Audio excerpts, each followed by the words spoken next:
India के सब मेरे यार सुन लो, इंडिया के सब मेरे यार सुन लो, लड़नी है जंग are par soon low, are पार सुन लो। सगळा भायांना राम राम। मैं थारो देसी पत्रकार रवि खबर लोक चैनल पर थारो बहुत बहुत स्वागत है।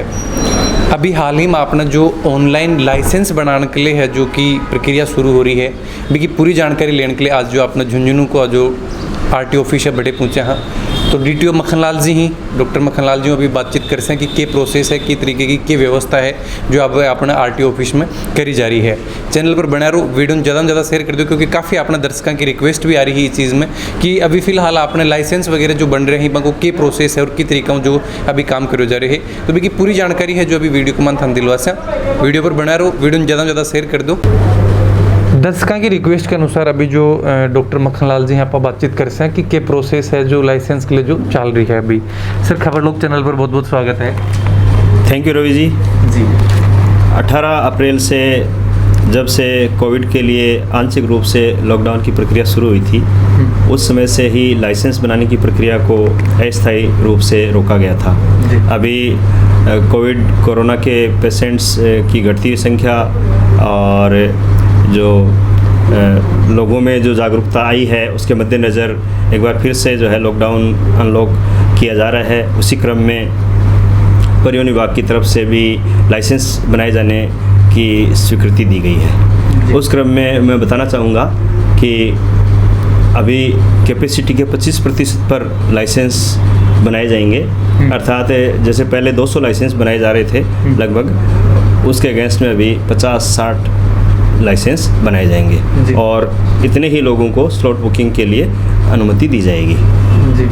इस प्रक्रिया को आगे बढ़ाते हुए हमने अभी स्लॉट बुकिंग की जो कैपेसिटी है उसमें 60 स्लॉट प्रतिदिन के लिहाज से हमने संख्या निर्धारित कर दी है। उतने ही आवेदन है वो अब लोग कर पाएंगे। ऑनलाइन आवेदन की प्रक्रिया पहले से ही चल रही है, जैसा कि आप सब लोग जानते हैं।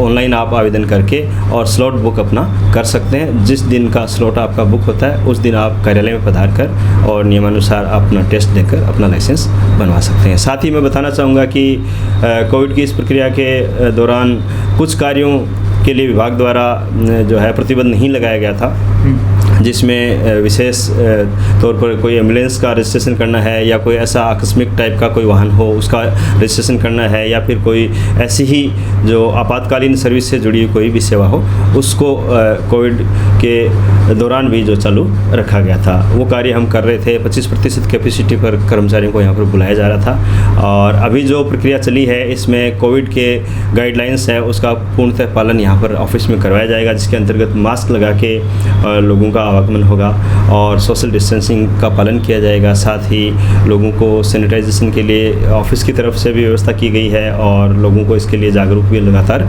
रखा जाएगा। एक साथ गैदरिंग यहाँ पे नहीं होने दी जाएगी। जी, इसके अलावा सर जो देखा कि काफ़ी जो और भी शायद काम आपने जो हुए हैं कि बिकले भी भीड़ ज़्यादा ना हुए, क्योंकि मेंटेनेंस या फिर फिटनेस वगैरह भी जो चेकअप वगैरह के कुछ काम अगर हुए हैं तो बंकले की व्यवस्था फिलहाल अपना ऑफिस में करी जा रही है। यहाँ पर जो काउंटर्स बने हुए हैं और जिन काउंटर्स पर ज़्यादा संख्या में लोगों के आने की संभावना रहती है उन काउंटर्स पर गार्ड के माध्यम से और क्यूज़ की व्यवस्था वहाँ पर हमने की है और कम से कम जो है 3 मीटर की दूरी पर ही लोगों को खड़ा रहने की व्यवस्था यहाँ पर हमने की है। गार्ड लगातार उन पर नज़र रख रहे हैं और एक साथ जो है लोगों को इकट्ठा नहीं होने दिया जा रहा। जी, के मैसेज जो जिला वासन देना चाहूँगा, क्योंकि अभी फिलहाल अनलॉक की प्रक्रिया अपना चल रही है और कोविड भी है कि हालांकि केस कम आ रहे हैं लेकिन एक उम्मीद करी जाएगी तीसरी लहर भी जो प्रभावित कर सके है। तो बिकमान अगर कोई ने लाइसेंस बनवाना भी है या फिर और भी कोई अपने आरटीओ ऑफिसों रिलेटेड कोई काम है तो बिकमान की सावधानी है मुख्य रूप में बरतें। देखिए, कोविड की जो है पिछले साल 2020 में प्रारंभ में ही जो है पहली लहर आई थी। उसके बाद हम लोगों ने सितंबर, अक्टूबर, नवंबर, दिसंबर तक आते आते मान लिया था कि अब जो है कोरोना ने अलविदा कह दिया है। हम लोग इसका अनुमान नहीं लगा पाए थे कि इसकी दूसरी लहर आएगी और वो इतनी प्रचंड होगी और इतनी घातक होगी।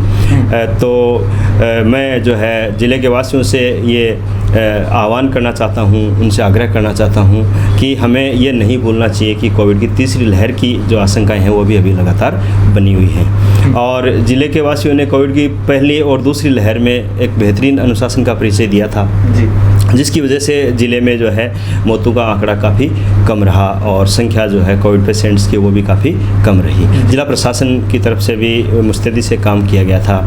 तो ज़िले के लोगों का जो अनुशासन है उसको देखते हुए मैं अपील करना चाहूँगा कि भविष्य में भी ऐसा अनुशासन बरकरार रखें। अभी जो है कोरोना ने हमें अलविदा नहीं कहा है, इसलिए हमें जो कोविड की गाइडलाइंस हैं उनका अनिवार्य रूप से पालन करना है। उसमें वही बातें हैं, मास्क है, सैनिटाइजेशन है, सोशल डिस्टेंसिंग है और अनावश्यक रूप से जो गैदरिंग करने से बचें और आवश्यक होने पर ही जो है घर से बाहर निकलें। दूसरा, जो ऑफिसेस में जो काम हो रहे हैं वहाँ पर भी हम कई बार भूल जाते हैं कि गैदरिंग हो रही है क्या, हम इस बात का ध्यान भी नहीं दे पाते हैं। तो मैं नागरिकों से, ज़िले के वासियों से ये अनुरोध करूँगा कि वो अनुशासन का परिचय देते हुए कोविड गाइडलाइंस की पूर्णतः पालना करना सुनिश्चित करें। तो सर कोरोना में भी एक कोरोना लोगों जागरूक करने के लिए शायद एक गानों हो जो थे गए, तो जरूर मैं ये टाइम भी एक अगर थोड़ा सा एक मैसेज के तौर पर अपना दर्शकों ने जो गानों सिंगिंग के द्वारा थे मैसेज देश को, तो देखो, कोरोना जब जो पहली लहर के रूप में कोरोना आया था, देश में चारों तरफ फैला था, उसमें मुझे ऐसा महसूस हुआ कि मैं एक गाने के माध्यम से लोगों को इसके प्रति संदेश दे सकता हूं और जागरूक कर सकता हूं। तो उस क्रम में चूँकि पहली लहर में जो प्रशासन है उसको भी बाहर कम से कम निकलना था, इस प्रकार का सिनेरियो बना था, तो थोड़ा मुझे भी समय मिला था, तो मैंने एक गाने का उसमें जो रचना की थी और उसको तैयार किया था जी। तो अभी मैं दूसरी लहर के लिए तो कोई गाना तो नहीं बना पाया हूँ, लेकिन अपने जो पूर्व में जो गाना तैयार किया था उसी को मैं थोड़ा सा एक लाइन गा के मैं अपना संदेश दे सकता हूँ। उसमें यही बात थी मुख्य रूप से, इंडिया के सब मेरे यार सुन लो, इंडिया के सब मेरे यार सुन लो, लड़नी है जंग are par soon low, are पार सुन लो। इसमें देखो ये संदेश था कि कोरोना जो है वो एक लड़ाई के रूप में, एक जंग के रूप में हमारे समक्ष उपस्थित हुआ है और एक अदृश्य शत्रु के रूप में हमारे समक्ष उपस्थित हुआ है जी। तो अब हमें जो है इसके विरुद्ध एक बहुत ही मजबूती के साथ एक जंग लड़नी पड़ेगी, जो आर पार की जंग लड़नी पड़ेगी, अर्थात जो है कोरोना को मजबूर करना पड़ेगा कि ये देश को छोड़कर और चला जाए और इस दुनिया को अलविदा कह जाए, लोगों की ज़िंदगी फिर से जो है वो बेहतरीन बन सके और अपने पूर्व की ज़िंदगी को लोग प्राप्त कर सकें। इस गाने में जो है इसमें मैंने ये संदेश दिया था कि जो अपने को पब्लिक प्लेस पे मास्क लगाना है, अपने को सैनिटाइजेशन करना है, सरकार की जो गाइडलाइंस हैं उनका पालन करना है। और यहाँ तक कि उस समय ही मुझे ऐसा लगा था कि इंडिया जो है वो इसके लिए वैक्सीन बनाएगा। तो इसकी जो अंतरे हैं उनमें ये मैंने जिक्र भी किया है कि जो पहला इसका जो अंतरा था वो उसके माध्यम से मैं बताना चाह रहा हूँ कि उसमें ये था कि ये जो वैक्सीन है इसके लिए इंडिया बनाएगा और सबको बचाएगा। इस तरह का उसमें संदेश मैंने दिया था और मुझे बहुत ही खुशी हुई जब कोवैक्सीन के रूप में जो है भारत की तरफ से, जो DRDO की तरफ से ये वैक्सीन का निर्माण किया गया और जो लोगों की जो ज़िंदगी बचाने के लिए अभी ये अभियान के तौर पर वैक्सीनेशन का प्रोग्राम चल रहा है। एक बहुत मास लेवल पर ये प्रोग्राम है, विश्व का सबसे बड़ा जो है वैक्सीनेशन का ये प्रोग्राम है। जी बहुत बहुत धन्यवाद सर बातचीत करने के लिए।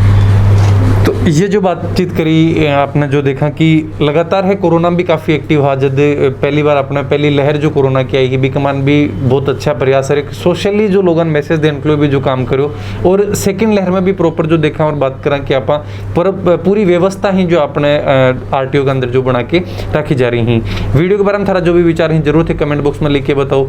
थारे भी आसपास में अगर कोई भी व्यवस्था बनाई जा रही है तो भी के बारे में जरूर कमेंट बॉक्स में लिख के बताओ, ताकि बैठे भी पहुँचा और लोगों तक पहुँचाने की पूरी कोशिश है जो अपने द्वारा करी जाएगी। जय झुंझुनू, जय राजस्थान, जय हिंद।